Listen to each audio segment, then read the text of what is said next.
Eu quero agora introduzir o convidado dessa manhã, que é uma pessoa muito especial. Há alguns anos atrás, na Igreja Nova Aliança de Florianópolis, nós conhecemos um casal de pastores que, sabe aquela coisa, amor à primeira vista? Foi assim, a gente se amou de cara e dali nasceu uma amizade muito gostosa e a gente tem tido contato com esse casal. E aí nós somos apresentados à família desse casal e um dos filhos desse casal é o André. Hoje eles estão na Itália como missionários, começaram um trabalho lindo ali. O André daqui uma semana está voltando para lá. E a gente convidou o André para estar aqui ontem, né, ministrando no 7-Eleven, e hoje de manhã para derramar sobre as nossas vidas. Então eu queria convidar o André, vem aqui. Gente, pensa numa pessoa bênção. Sabe, quando a gente geralmente recebe as pessoas da nossa casa. E os melhores momentos, na verdade, que a gente tem com as pessoas que a gente recebe é à mesa, é na conversa, é no compartilhar. E a gente é sempre muito edificado pela tua vida, André. Você é uma preciosidade. A gente louva o Senhor pela tua vida e a gente pede ao Senhor que Ele conserve o teu coração, que é lindo. Que Deus te abençoe nessa manhã. Você tem outro. 2. Bom dia, igreja. Bom dia, bom dia. Como é que vocês estão? Tudo bem? Gente, é uma honra para mim estar aqui nessa manhã, compartilhando algo com vocês. Eu trago cumprimentos dos meus pais, que nesse momento, a minha mãe está aqui no Brasil por um tempo, mas meu pai está lá na Itália, por causa da obra. Eu vou explicar um pouquinho melhor para vocês essa história, mas eles mandam um abraço para toda a igreja, para os pastores. E, gente, estou muito feliz por estar aqui de alguma forma representando eles e o que o Senhor tem feito através deles nas nações. Então, eu queria te convidar a gente orar para a gente poder começar esse tempo, se você puder, junto comigo, fechar os seus olhos. Pai, nós queremos te agradecer, Senhor, nós queremos continuar, Deus, diante da tua presença, Senhor. E nós te agradecemos nessa manhã, nós te agradecemos pelo privilégio de nós estarmos na tua casa, Pai. Obrigado, Senhor, porque a tua presença está conosco, Senhor. Obrigado porque a tua palavra diz que nada poderá nos separar do teu amor que nos é demonstrado em Cristo Jesus, Senhor. Pai, nós te agradecemos porque é o teu amor que nos trouxe até a tua casa e até a tua presença nessa manhã. Nós te agradecemos porque pela tua graça, Senhor, nós somos atraídos até a tua presença, Senhor.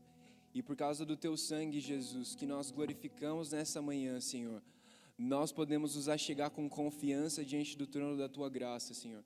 Nós podemos com confiança nos achegar, Senhor, diante de ti hoje, para receber um toque fresco, Senhor, da tua presença, para receber algo novo que o Senhor quer liberar sobre as nossas vidas, Senhor. Deus, nós dizemos que os nossos corações estão abertos. Nós dizemos, Senhor, que os nossos olhos agora estão colocados em Ti, Senhor Jesus. Espírito Santo, nós queremos Te dar liberdade, Senhor, neste lugar, em nossas vidas, para se manifestar livremente, Senhor. Nós queremos dizer que nós temos fome por aquilo que o Senhor quer fazer, Espírito Santo. Nós Te pedimos em nome de Jesus, volta os nossos olhos nessa manhã para o Senhor Jesus. Eu oro, Senhor, que nós possamos provar, Deus, da beleza da revelação de quem o Senhor é nessa manhã, Deus. Pai, que aquilo que o Senhor tem para liberar sobre as nossas vidas, aquilo que o Senhor tem para fazer dentro de nós hoje, venha a ser plenamente cumprido, Senhor. Nós dizemos sim para o Teu propósito e para a Tua vontade nessa manhã, Pai. Nós clamamos como Teus filhos e como Tuas filhas, Pai, que venha o Teu reino e seja feita a Tua vontade, Pai, aqui hoje, Senhor, como é nos céus. Nós clamamos em nome de Jesus e nós glorificamos o Teu nome, Senhor. Em Teu nome, Jesus. Amém, amém. Gente, que honra estar aqui nessa manhã com vocês, podendo compartilhar da palavra. E antes de entrar na palavra, na verdade, eu queria, não sei se a gente tem aquelas fotos. Tem? Beleza. Eu queria estar mostrando um pouco da minha trajetória para vocês. Então, vamos lá. Eu contando um pouco de quem eu sou, né? Para quem não me conhece. Só para eu saber, quem estava aqui da última vez que eu estive no começo do ano passado, junto com meu amigo Davide. Tem uma galera que estava aí. Aê, que legal, que legal. Gente, nós somos muito impactados por essa igreja naquela oportunidade de estar servindo aqui. E a gente saiu realmente entusiasmado, encorajado pelo Senhor. Foi um tempo muito marcante para nós. E eu lembro que eu falei sobre algo naquela oportunidade, né, de estar aqui com vocês. E foi muito louco o que o Senhor fez com essa mensagem que eu quero compartilhar com vocês. Mas antes disso, eu queria compartilhar algumas imagens para falar um pouco da minha trajetória. Então a gente pode começar com a primeira, por favor. É a Pamela que está lá? Não. É? Não. Como? Magali? Obrigado, Magali. Maga. Tá bom, tá certo. Muito obrigado aí, viu? Gente, então, só para contextualizar um pouco vocês da minha trajetória, essa foto aqui, onde mais ou menos tudo começou, assim, na minha vida em relação a missões. Eu tinha 17 anos e a minha primeira viagem missionária internacional foi, então, essa viagem. A gente foi para Moçambique e África do Sul com um time de missionários de uma escola de teologia e de missões para a gente poder servir aquela cidade, a igreja e toda a comunidade. Então, essa foi a minha primeira viagem. Eu estive lá, então, em Moçambique. Essa é uma igreja. Nesse momento aqui, nós estávamos com os líderes. Você vê a imagem um pouco escura, porque a qualidade ali não era muito boa, né, da câmera e tudo mais. Mas eu estava nessa oportunidade junto com esse time. A gente estava ali equipando a igreja. Nesse dia especificamente, nós estávamos tendo um estudo, um seminário junto com os líderes ali da igreja. Então, isso é em Moçambique. A gente pode passar para a próxima. Você pode observar que ali na foto anterior, eu estava de camisa, bem arrumadinho, né? Porque é uma questão bem importante para eles, assim. Lá na África especificamente, as igrejas são bem tradicionais. Então, a gente precisa estar sempre de calça, sempre de camisa, para poder pregar, para poder ensinar. E por isso que eu estava assim, porque senão provavelmente eu não estaria, sinceramente. Mas é só um fato curioso sobre a vida missionária, que a gente tem que se adaptar à cultura, né? Próxima. Então aí com as crianças, a gente teve a oportunidade de servir uma base do IRIS, que é o Ministério Global. E a gente esteve servindo então essa base, eles cuidam de muitas crianças órfãos, fazem um trabalho sensacional lá. Então isso aí em 2016. Podemos ir para a próxima. Aí já é na Itália, né? Então, só para explicar um pouco para vocês, eu nasci em Londrina, no Paraná, inclusive na Igreja Nova Aliança, igreja especial demais, e amo aquela casa. E nós nascemos naquela casa. Quando eu tinha 5 anos de idade, nós fomos enviados para Florianópolis. Muita coisa aconteceu, mas resumindo, depois, em 2019, nós fomos enviados para a Itália. O Senhor nos chamou, o Senhor preparou um caminho, abriu as portas e nós fomos enviados para a Itália. Aqui você vê, eu estava fazendo um evangelismo, porque eu fui um pouco antes dos meus pais, uns meses antes deles, para poder fazer uma escola de missões lá. Então, nessa oportunidade, a gente estava evangelizando a cidade de Milão, aqui nessa praça principal, e nós tínhamos várias estratégias para poder abordar as pessoas, para poder se aproximar delas. Era muito interessante como o pessoal faz lá, né, o evangelismo. Nessa lousa que você vê, tem uns post-its ali, não sei se dá para ver muito bem, mas a gente perguntava para as pessoas qual que eram os sonhos delas, e através disso a gente abordava as pessoas, perguntava os sonhos delas, e a gente pedia para elas escreverem os sonhos então nos post-its e colocarem ali. E a gente perguntava se a gente podia orar pelos sonhos das pessoas. Será que a gente pode orar por esse sonho? E na Itália, assim, não é tão normal você parar para perguntar para uma pessoa na rua se ela aceita uma oração. Eu acho que no Brasil, se a gente perguntar isso para alguém, 99% das pessoas vão dizer, sim, pode orar. Talvez não no momento, algumas pessoas fiquem mais constrangidas, né? Mas lá é um pouco diferente. As pessoas, principalmente na cidade de Milão, são um pouco mais céticas em relação a isso. Era um desafio. Mas nós insistíamos e muitas pessoas aceitavam a oração. Muitas pessoas, através disso, de uma conversação, elas acabavam recebendo ali um toque do Espírito Santo, acabavam recebendo o amor de Deus. Elas eram impactadas e elas recebiam a semente do Evangelho no coração delas. Muitas pessoas até mesmo se convertiam. A gente pode passar para a próxima. Essa temporada, então, na minha vida, eu estive fazendo essa escola. Aqui para mostrar um pouco para vocês, né, da atmosfera. A gente toma muito café lá na Itália. E esse é um amigo que eu fiz lá na escola, o Luca. A gente pode passar para a próxima. Isso aqui é um trabalho que a gente também fazia lá de evangelismo com os moradores de rua toda sexta-feira. Então a gente se preparava para poder servir a cidade e nós íamos evangelizar através de refeições que a gente levava para eles. Nós também pregávamos para os moradores de rua nas estações de trem. Então você vê a equipe ali com os coletes na nossa escola missionária. Nós fazíamos isso, fizemos isso por mais ou menos uns 10 meses, toda sexta-feira. A gente pode passar? Isso aí foi uma missão que a gente fez dentro da escola, uma viagem missionária para uma outra cidade ali na Itália. E você vê que nesse dia estava bem calor, você pode perceber isso pela camisa da senhora pela qual a gente estava orando, a camiseta dela ali está bem, dá para ver as marcas de suor. Eu estava com a camiseta amarela, fica um pouco mais difícil de ver, né? Mas estava um dia bem calor, eu lembro muito claramente desse dia. E nós tínhamos uma outra estratégia, que era oferecer abraços grátis para as pessoas na rua. Antes da pandemia, claro. A gente estava em 2019, mas nós oferecíamos então abraços grátis para as pessoas e muitas delas terminavam assim, recebendo uma oração e recebendo ali o evangelho. Às vezes até através da própria oração nós pregávamos o evangelho para aquela pessoa.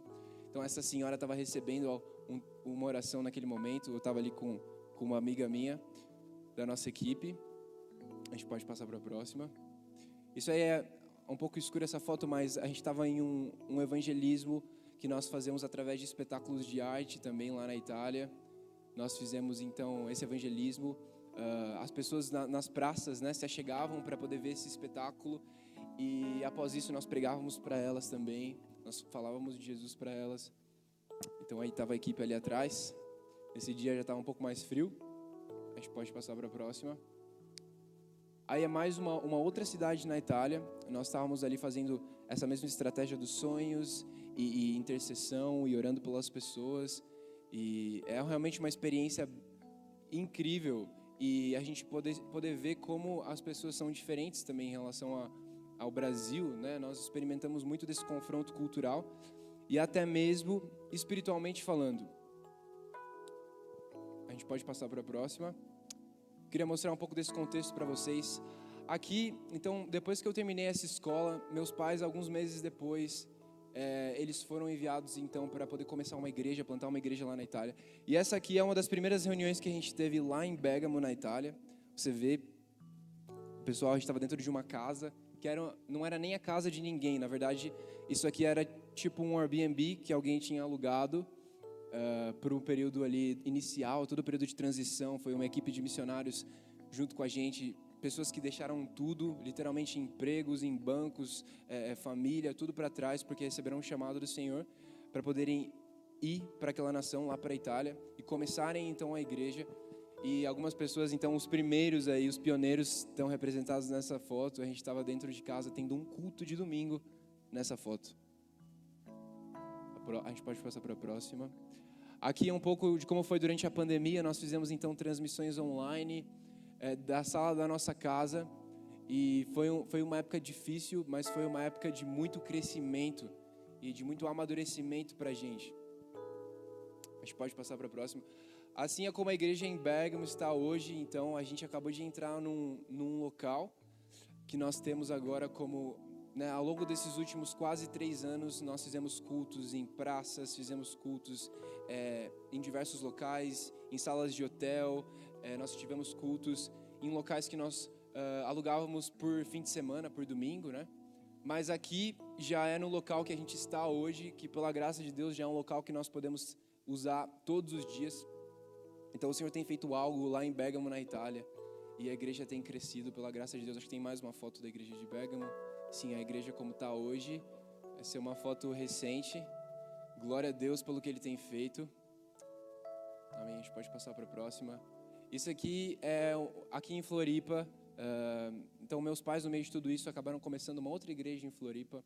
E, enfim, essa é uma história que uma outra vez eu conto para vocês melhor. Mas aí também, conectados a essa mesma igreja que nós estamos conectados lá na Europa, nós estamos plantando uma igreja aqui em Florianópolis. A gente pode passar para a próxima. Essa aqui foi uma experiência que eu tive esse ano. Eu queria fechar a minha trajetória com vocês. esses 5 anos quase aí, né, que eu cobri, com essa viagem que eu fiz esse ano. Eu fiz uma outra escola de missões preparatória e a gente teve a oportunidade de estar servindo a nação do Egito. Por quase 3 meses nós estivemos em missão lá, com uma equipe de 10 pessoas. Nós somos a equipe, no caso, era da Jucum e do Dunamis, essa escola que nós fizemos lá em São Paulo, na Dunamis Farm. Nós fomos enviados, então, essa aqui é uma igreja que a gente estava servindo e nós tínhamos a oportunidade de servir e pregar para muitas crianças. Então, nós vimos, gente, em 2 meses e meio aí, em uma nação que é fechada, uma nação cuja maioria das pessoas são muçulmanos, mais de 80% são muçulmanos. Apesar disso, no Oriente Médio, o Egito é um lugar onde a igreja cristã é forte. E nós tivemos a oportunidade de poder servir muito a igreja, além de evangelizar, porque o evangelismo lá tem que ser um pouco diferente, um pouco mais estratégico, um pouco mais 007, assim, porque a gente não pode sair pregando que nem a gente prega aqui no Brasil, senão a polícia pode simplesmente parar tudo que a gente está fazendo lá.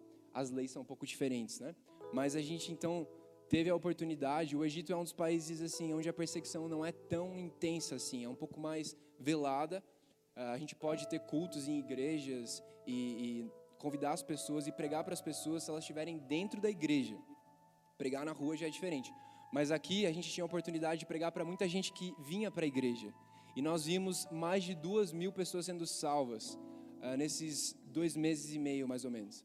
Então, pela graça de Deus, de todos os times, nós fomos na nação que é a 14ª nação mais perseguida do mundo. Nós fomos o time que mais viu salvações em todos os países que foram visitados por times da nossa escola. Pela graça de Deus, nós vimos muita gente se convertendo e aceitando o Senhor Jesus como o único Senhor e Salvador, crendo no poder do Evangelho, que é a mensagem que pode transformar aquela nação. E nós cremos em algo que está vindo sobre o Egito como um movimento de avivamento que vai transbordar sobre todo o mundo árabe, porque aquela nação ali, amém, em nome de Jesus. E a gente também tinha a oportunidade de ir ali para as casas das pessoas. Aqui era uma visita que a gente estava fazendo, orando pelas pessoas dentro de casa. Então a gente orava pelas pessoas, a gente via muitas pessoas sendo curadas de enfermidades. Muitas pessoas, tivemos a oportunidade de ver uma senhora ser liberta de vários demônios em uma oportunidade. Ela veio para pedir oração porque ela não conseguia engravidar. Então ela veio para a igreja por conta disso. Nós estávamos para sair, para fazer um evangelismo em um bairro chamado Cidade do Lixo. Lá em Cairo tem um bairro que chama Cidade do Lixo e basicamente é o lixão da cidade e é onde o governo colocou para os cristãos morarem. Então, é um bairro muito cristão, muitos católicos. E esse bairro aqui que a gente estava dentro de uma casa, então nós estávamos ali orando pelas pessoas. Acho que eu não trouxe nenhuma foto do lixão em si, numa próxima eu mostro para vocês. Mas nós orávamos pelas pessoas dentro de casa e muitas delas recebiam libertação, recebiam cura. Essa mulher que eu falei para vocês, ela foi liberta, ela nem sabia que o problema dela estava ligado a área espiritual, né? Para ela era algo físico, mas nós começamos a orar.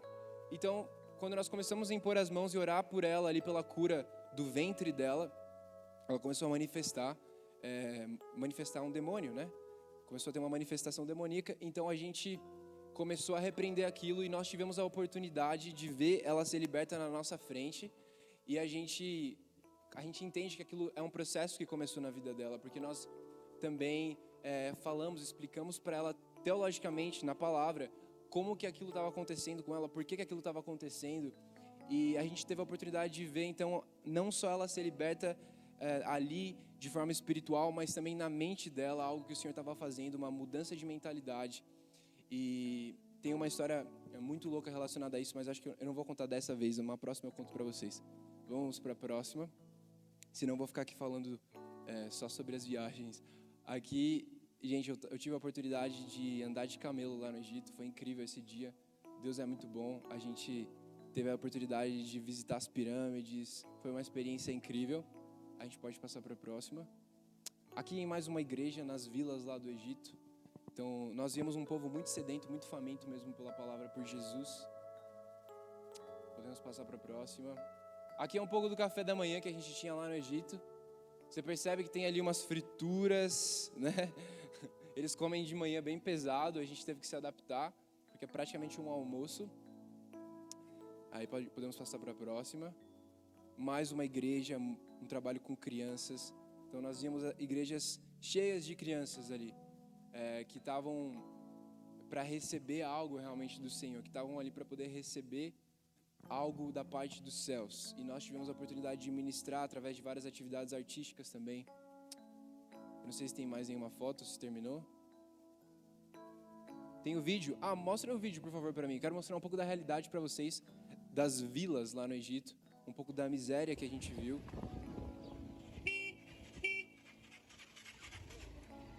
Então você vê que as pessoas literalmente moram do lado disso aqui.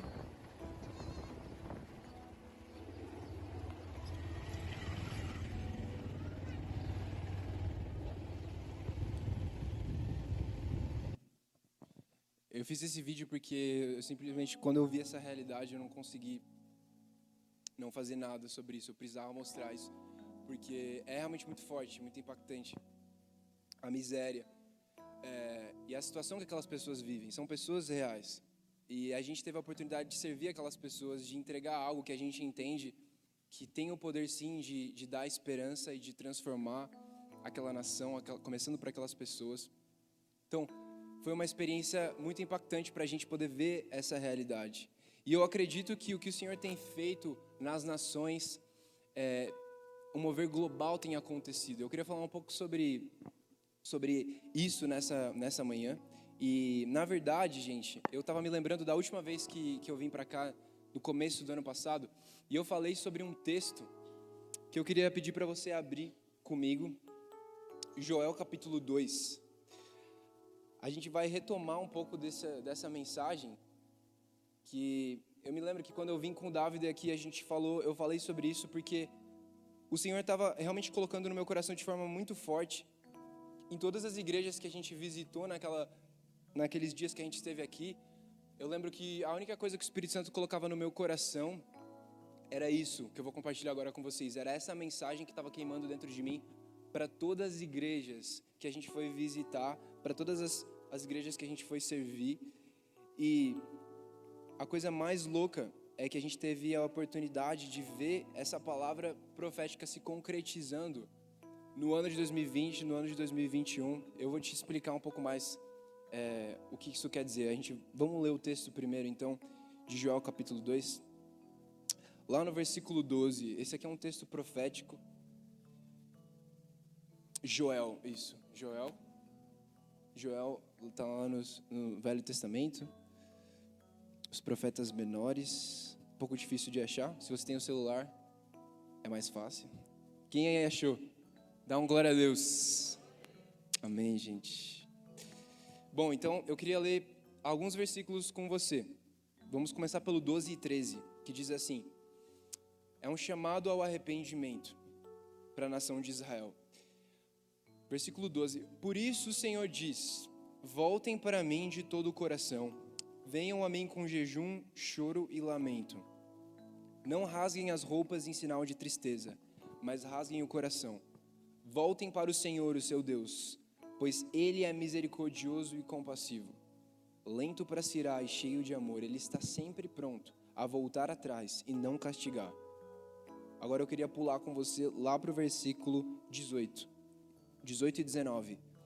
Então o Senhor teve compaixão de seu povo, e com zelo Ele guardou a sua terra. O Senhor respondeu: vejam, eu lhes envio cereal, vinho novo e azeite, suficientes para saciá-los. Vocês não serão mais objeto de zombaria entre as nações vizinhas. E lá no versículo 28 agora: então, depois que eu tiver feito essas coisas, diz o Senhor, derramarei o meu espírito sobre todo tipo de pessoa. Seus filhos e suas filhas profetizarão, os jovens terão sonhos, e os velhos terão sonhos, e os jovens terão visões. Naqueles dias, derramarei meu espírito até mesmo sobre servos e servas. Farei maravilhas nos céus e na terra, sangue e fogo e colunas de fumaça, o sol se escurecerá, a lua se tornará vermelha como sangue, antes que chegue o grande e terrível dia do Senhor. Mas, versículo 32, todo aquele que invocar o nome do Senhor será salvo, pois alguns no monte Sião, em Jerusalém, escaparão, como o Senhor prometeu. Eles estarão entre os sobreviventes, ou algumas versões vão falar o remanescente que o Senhor chamou. Então, gente, esse versículo aqui de Joel 2, ele está falando historicamente para o povo de Israel, né? Para o povo hebreu, que estava atravessando uma crise nacional ali naquele momento, uma crise nacional espiritual. E esse texto, ele se aplica de forma profética aos nossos dias, porque essa promessa que a gente acabou de ler nos versículos 28 e 29, de que o Senhor derramaria do seu Espírito sobre toda a carne, ela se concretizou em parte já no dia de Pentecostes. Quando a gente lê em Atos capítulo 2, Pedro ele está pregando e ele está explicando para as pessoas, depois da visitação do Espírito de Deus sobre a igreja, ele fala assim: isso que vocês estão vendo aqui agora é o cumprimento do que está escrito lá em Joel capítulo 2. E a gente vê lá em Atos 2 uma citação desse texto que a gente acabou de ler aqui, porque no Pentecostes, parte disso que o Senhor prometeu lá para o povo de Israel, centenas de anos depois, estava se cumprindo ali naquele dia. O derramamento do Espírito de Deus.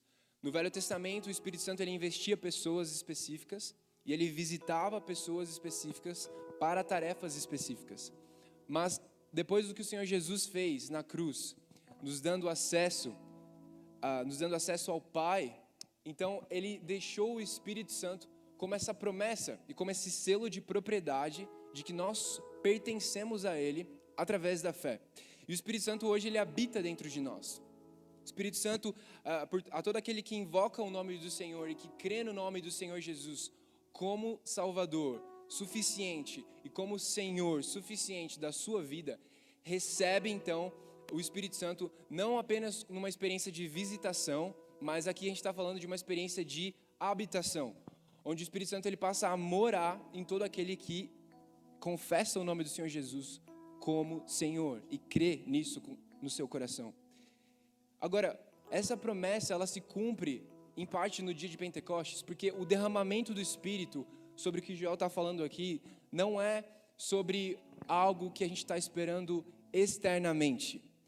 O derramamento do Espírito, quando a gente lê essa figura que é usada, muitas vezes a gente está pensando em algo que vai vir de fora para dentro, como a chuva, né? O derramamento, a gente tem essa é a percepção, é isso que o texto comunica para a gente.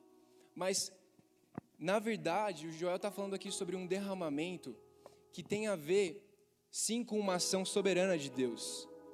Mas essa ação que começou no dia de Pentecostes e que vai terminar nos últimos dias, que são os dias que nós estamos vivendo agora, vai terminar com um derramamento ainda mais intenso do Espírito Santo sobre a igreja. Ela não é uma ação que acontece de fora para dentro, porque o Espírito Santo está dentro do crente. O Espírito Santo está dentro de nós, ele está morando aqui.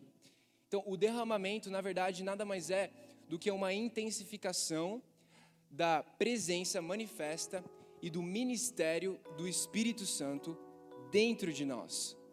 E essa manifestação, ela começa a se tornar tão intensa nessa figura que a gente tem de derramamento, que ela se externaliza. Então, é algo que acontece de dentro para fora, quando nós somos cheios do Espírito Santo. Quando nós somos tomados pelo Espírito Santo, é algo que nós não conseguimos conter e é algo que necessariamente produz um efeito externo, de dentro para fora. Então, o fato de eu ser cheio do Espírito Santo vai mudar a minha forma de falar. O fato de eu estar cheio do Espírito Santo vai mudar o meu comportamento. Precisa e tem um efeito na maneira como eu penso, tem um efeito na maneira como eu ajo, tem um efeito nas minhas escolhas. Então, o derramamento do Espírito que foi prometido, dentro desse contexto que a gente está falando, é algo que já aconteceu em parte, mas que em parte ainda irá acontecer. E é uma promessa pela qual nós estamos esperando. A gente consegue perceber isso porque no texto, no versículo 31, ele fala de todos esses acontecimentos no contexto de que antes que chegue o grande e terrível dia do Senhor. Então, Joel está falando aqui de um contexto escatológico. Ele está falando aqui de uma antecipação imediata ao último dia, o grande e terrível dia do Senhor. Grande para aqueles que estão em Cristo, terrível para aqueles que serão condenados. Mas será um dia pelo qual nós vivemos, o qual nós aguardamos, e que a gente pode perceber que pelos sinais, por tudo que tem acontecido à nossa volta, é um dia que está muito próximo. Quantos creem que o dia do Senhor está às portas? Amém? Nós podemos olhar para os lados e ter convicção, porque Ele mesmo deixou para a gente, na palavra, quais seriam as evidências e os sinais. E se você estudar um pouquinho, se você estudar de forma mais aprofundada os sinais escatológicos, você vai ver que em um tempo como nunca antes hoje, tem se intensificado a frequência com que as coisas têm acontecido em relação aos sinais. Então, alguns sinais, por exemplo, catástrofes naturais, é um deles que está prometido. Um outro, guerras entre os povos. Outro sinal, e o principal deles talvez, a pregação do evangelho a todas as etnias, a todas as nações.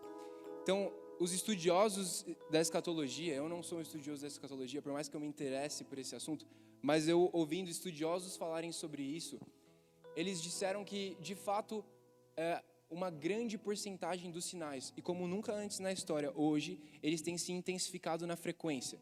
Então, por exemplo, um fenômeno natural que acontecia a cada 100 anos, hoje tem acontecido a cada 5, por exemplo.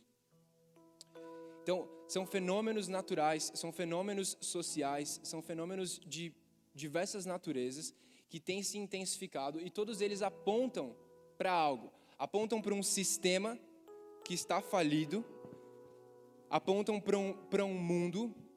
Se a gente olhar para a pandemia, por exemplo, eu queria falar um pouco sobre a pandemia hoje também. É um exemplo disso. Sabe, o nosso mundo como está hoje, ele não está em ordem. Porque ele clama por aquele que irá se sentar no trono um dia e estabelecer justiça. Amém?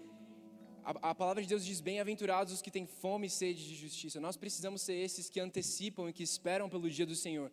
Porque por mais que sim, hoje, a justiça dele já pode ser manifesta em nossas vidas, somente no dia que o Senhor voltar e que ele estabelecer o seu trono e o seu reino, a justiça de Deus ela será estabelecida plenamente e para sempre. E nesse contexto que a gente vê, então, ele diz, naqueles dias eu derramarei o meu espírito. Nos últimos dias, nós ainda veremos, e nós estamos para ver ainda, um movimento do derramamento do Espírito Santo sobre a igreja, que nós não experimentamos. Eu falei sobre isso aqui em 2020, eu me lembro muito bem, porque o Senhor realmente trazia tão forte esse texto no meu coração e para compartilhar com vocês. E existe realmente algo específico sobre essa casa, eu sinto que existe algo específico sobre essa cidade. E quando eu estava aqui ontem no culto que a gente, no 7-Eleven, né, no evento que a gente teve, eu pude testificar disso, eu pude testificar do que o Espírito Santo está fazendo aqui. E mais uma vez me lembrou do que eu já vi no ano passado. E você percebe espiritualmente uma atmosfera pronta, corações prontos, corações famintos. E eu queria dizer que realmente por causa do posicionamento de vocês, o Senhor ele está para derramar algo específico sobre São Bento do Sul e sobre essa casa. Nós estamos falando sobre um movimento global, mas existem focos, sabe? Existem áreas em que o Senhor vai se mover de forma mais intensa para que essa possa ser uma área estratégica para alcançar outras. E eu sinto que essa cidade, ela é uma cidade onde isso irá acontecer. E quando eu falei sobre isso, eu lembro que foi logo antes da pandemia, quando eu preguei aqui em fevereiro, junto com o David, a gente então viu, foi para o Descend, visitou algumas igrejas e voltou para a Itália. Naquele mês de fevereiro, quando eu volto para a Itália, então a pandemia explode lá na Itália, na Europa. E foi muito louco, porque foi logo após o Descend, foi logo após esse ajuntamento que não seria possível no contexto da pandemia, né? Então, isso acontece em fevereiro na Europa, em março, abril no Brasil também já está uma loucura. E a gente vê o que foi a pandemia em 2020. Mas eu entendi que o que o Senhor estava me falando para compartilhar com a igreja era justamente sobre um alinhamento interno. O que o Senhor estava falando comigo existe um alinhamento interno dentro de nós para que o que o Senhor quer fazer externamente. Sabe, antes de toda a manifestação externa, existe primeiro um alinhamento que acontece dentro de nós. Existe primeiro um alinhamento interno. E a gente vê isso aqui porque em Joel capítulo 2, antes do Senhor prometer o derramamento do Espírito, a gente vê uma sequência, uma ordem. Começa lá no versículo 12, e a primeira coisa que o Senhor diz é: voltem para mim de todo o coração. Não rasguem mais as vestes de vocês. Chega de religião. Chega de simplesmente canções que estão só nos seus lábios e não estão no seu coração. Sabe, o que ele está falando aqui para o povo de Israel chega do que você pode ver só externamente, porque o que eu estou procurando na verdade é o seu coração. O que eu estou procurando na verdade é o coração. O Senhor começa dizendo assim: voltem-se de todo o coração, porque o que eu quero fazer é tão grande nessa nação. O que eu quero fazer, quando ele fala aqui para Israel, e eu queria declarar isso também sobre essa nação, Brasil, e sobre a cidade de São Bento, o que eu quero fazer é tão grande que eu preciso que vocês se voltem de todo o coração para mim. Sabe, o chamado ao arrependimento, ele é onde o avivamento começa. A primeira fase do avivamento é o despertamento dos santos.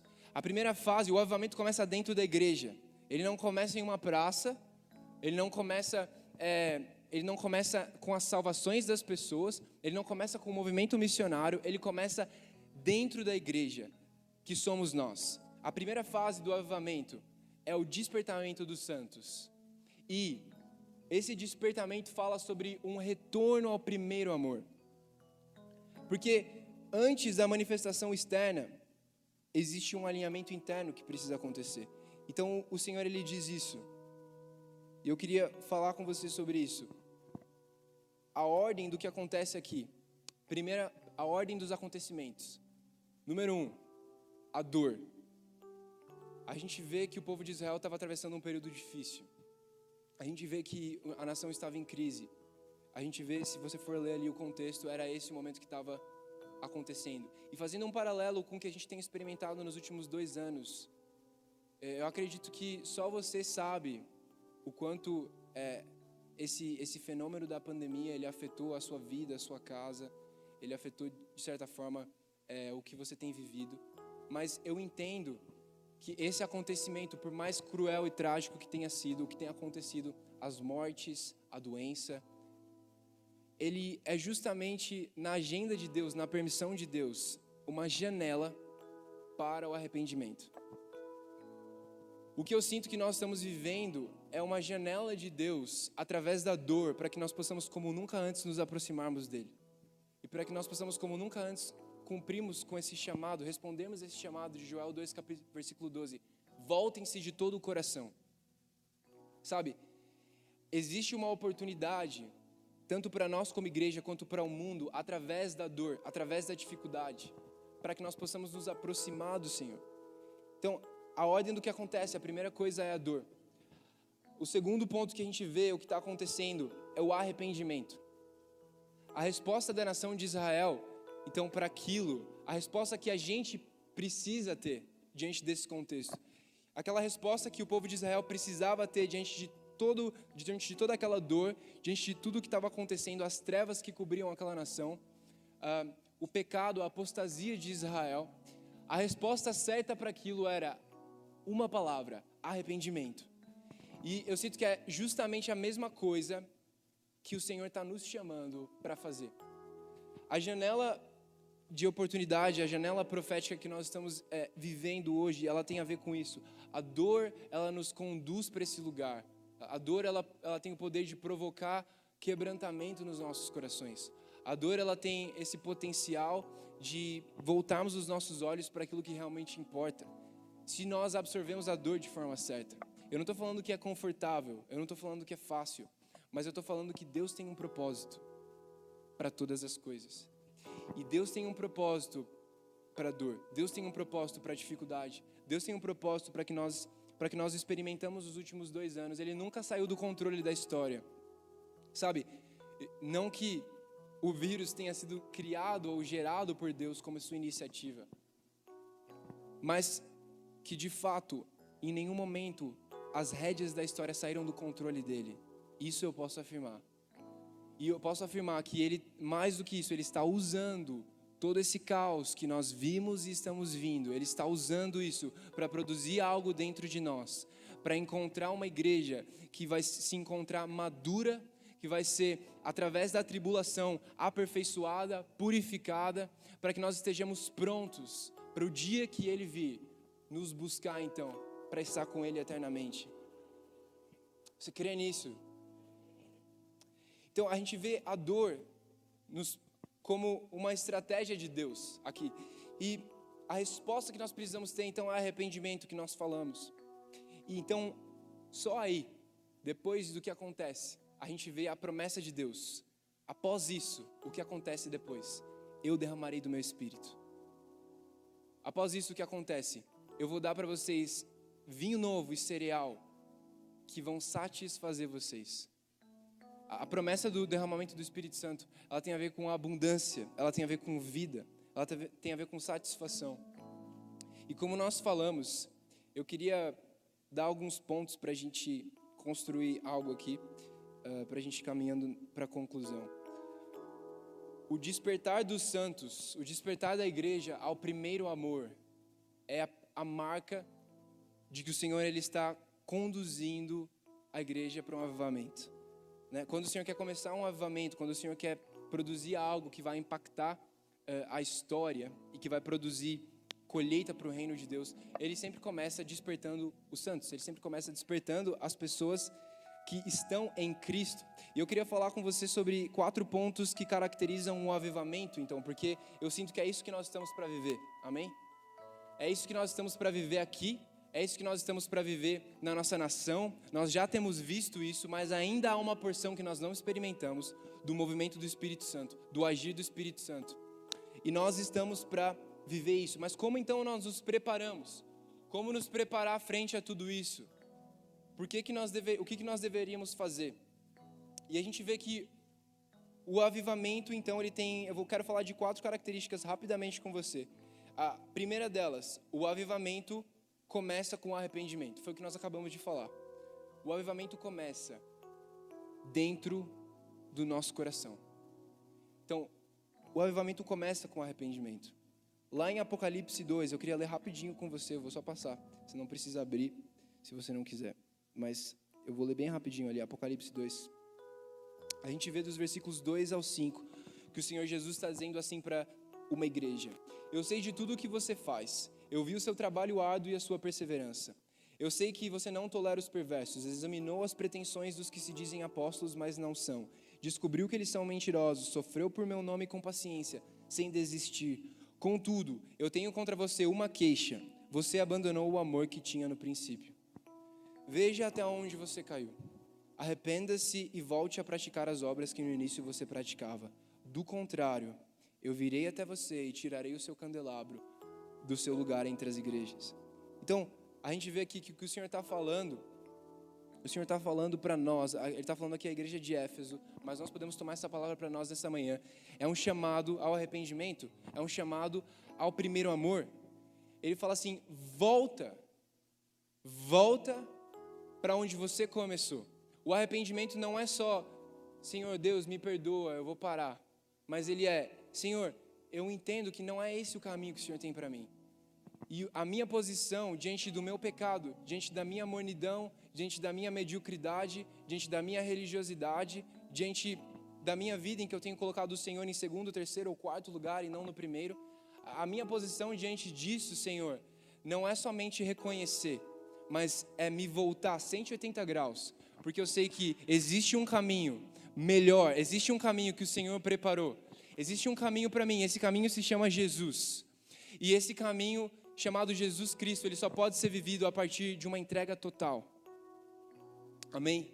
Então o arrependimento, o convite ao arrependimento é esse, não é porque o Senhor está bravo com a gente e Ele está falando, para de fazer o que você está fazendo porque você tem que fazer isso aqui, mas no seu amor, Ele nos chama para a vida que nós fomos criados para viver. Uma vida de 100% de dependência dEle.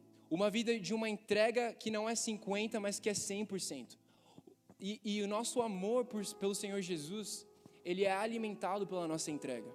Sabe, se o amor é a fogueira, se o amor é o fogo que queima dentro de nós por ele, a entrega é a lenha que nós precisamos colocar todos os dias nessa fogueira.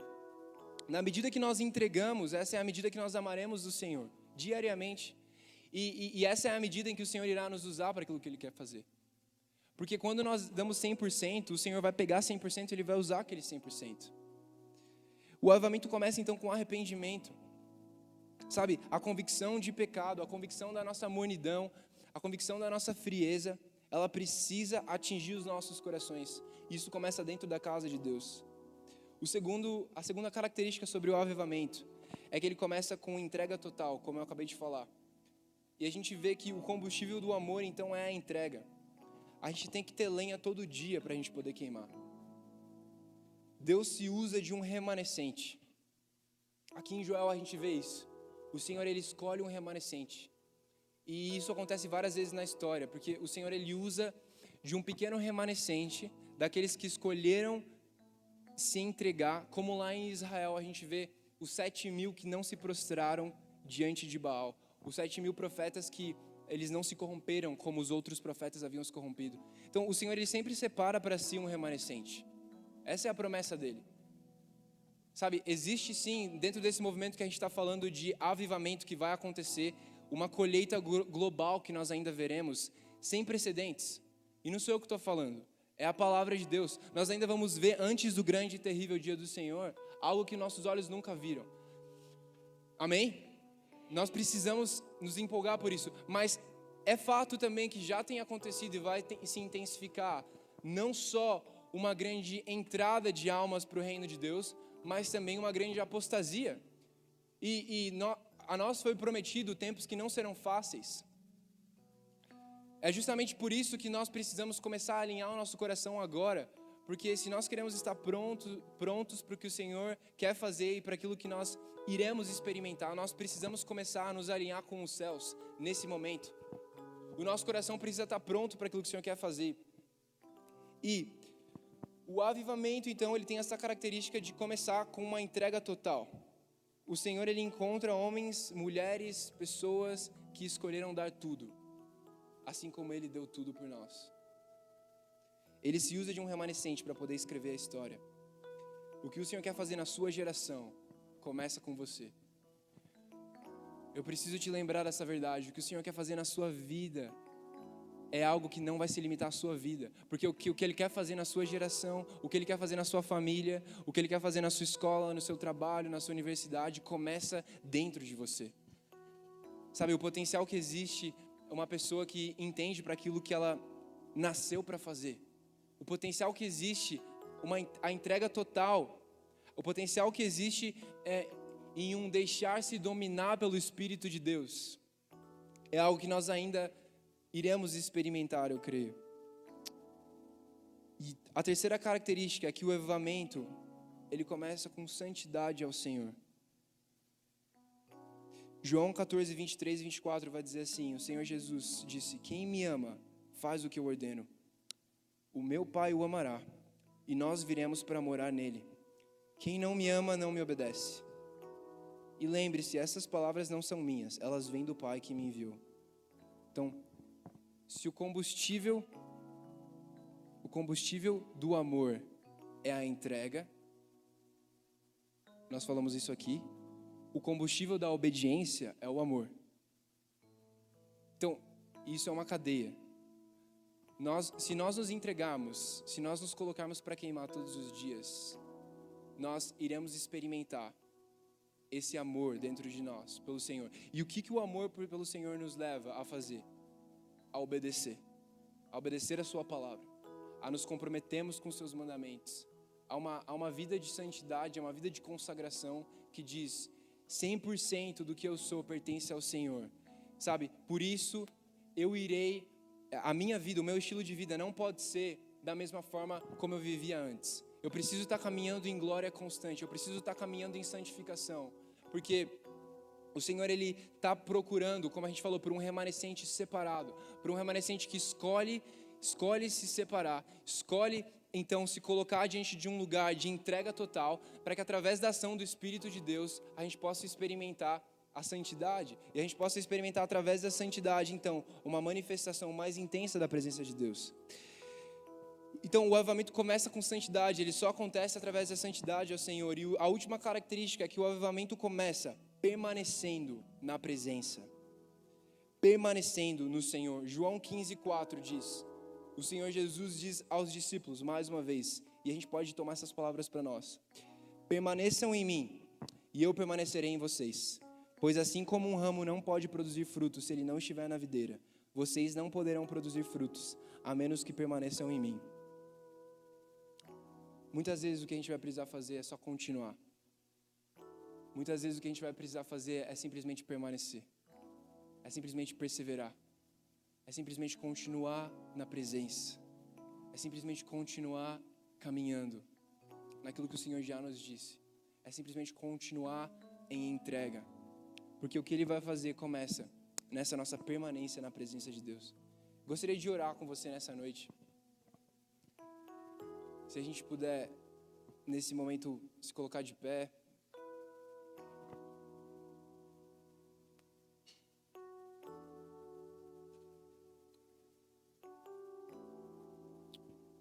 Você pode fechar os seus olhos se você quiser nesse momento. Eu gostaria que a gente orasse. Espírito Santo, obrigado, Senhor, pela Tua presença, Senhor. Eu oro, intensifica a Tua presença aqui, Senhor.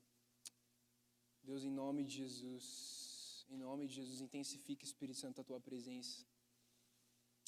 Oh, Senhor. Começa a se concentrar na presença do Espírito Santo agora, que está dentro de você. Começa a sentir a intensificação da presença dEle à medida que nós pedimos. Sabe, eu creio que você vai experimentar talvez uma alegria que você nunca experimentou antes nessa manhã. Talvez uma paz que vai ser a primeira vez que você vai sentir. Talvez você vai sentir até fisicamente como que o seu peito queimando ou manifestações no seu físico, uma eletricidade nesse momento dentro do seu corpo. E nós queremos estar abertos para aquilo que o Espírito Santo quer fazer. Por isso eu te peço, começa agora com as suas palavras a clamar pela intensificação do Espírito Santo. Começa a produzir uma atmosfera de fé nesse lugar, à medida que você pede pelo Espírito Santo, à medida que você diz, sim, Espírito Santo, vem e faz o que o Senhor quer fazer.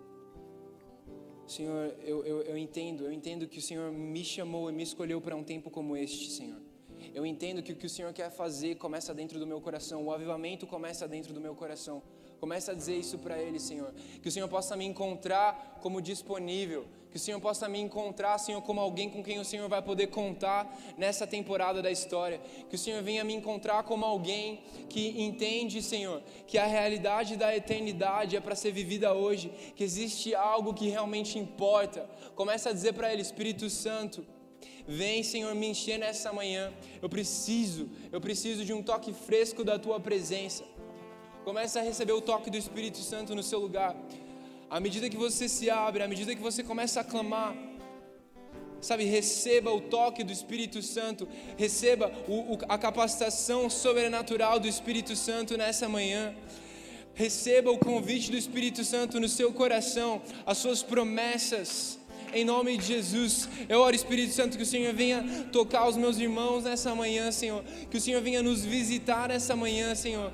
Deus, nós sabemos que nada do que nós falamos aqui, Deus, Pai, vai ter algum efeito se o Senhor não produzir o efeito dentro de nós. Nós sabemos que a letra mata, mas o Espírito vivifica. E nós queremos nos abrir, Espírito Santo, para o Senhor, que é fonte de vida dentro de nós. Senhor, vem nos tomar nessa manhã. Em nome de Jesus, em nome de Jesus. Sim, começa a clamar pelo Espírito Santo. Ou começa a dizer, eis-me aqui, Senhor. Usa-me, envia-me a mim. Eis-me aqui, Senhor.